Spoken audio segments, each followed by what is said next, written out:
మాట కాబట్టి నేను ఎవ్వరి గురించి మాట్లాడలేను.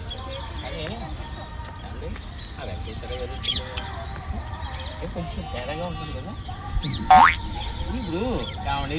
అయినా నాకు ఎందుకు చెప్పండి, ఇగో నేను ఎవ్వరి గురించి మాట్లాడలేను. మన పెద్ద ఉన్నారు కదా బాబు గారు, చెబుతారు అన్నీ కూడా బాగానే ఉంటాయి, కానీ కొంచెం చాదస్తంగా ఉంటుంది. అయినా ఇవన్నీ నాకు ఎందుకు ఏ మాట కామాట చెప్పుకోవాలి. యోగా వాళ్ళు చేస్తారా?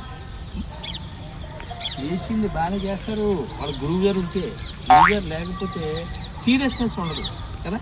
అవును, అయినా ఇవన్నీ నాకు ఎందుకండి చెప్పండి. ఇగో నేను ఎవ్వరి గురించి పట్టించుకోనండి.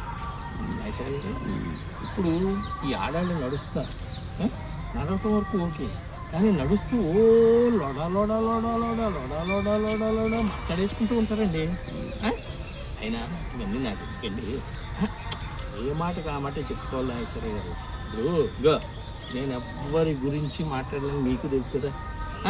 కానీ ఏంటంటే ఈ చుట్టూ నడిచేవాళ్ళు ఆ సీరియస్నెస్ ఉండలేదు వాళ్ళల్లో కదా. సో దాంతో ఏంటంటే నడక యొక్క ప్రాధాన్యత వాళ్ళకి తెలియకుండా ఏదో కాలక్షేపం కబుర్లాగా ఏదో మనం ఇప్పుడు మాట్లాడుకున్నాం కదా అలాగా వాళ్ళు ఏదో చేస్తున్నారు. అయినా ఇక పొద్దున్నే ఇవన్నీ నాకు ఎందుకు చెప్పండి. ఏదో మీరు పని లేకుండా వింటున్నారు కాబట్టి నేను చెప్తున్నాను, కానీ నాకైతే ఇలాంటి విషయాలు ఏమీ ఇష్టం ఉండవండి. అదండి, అగో ఆయన ఎవరో పిలుస్తున్నారు, వస్తానే.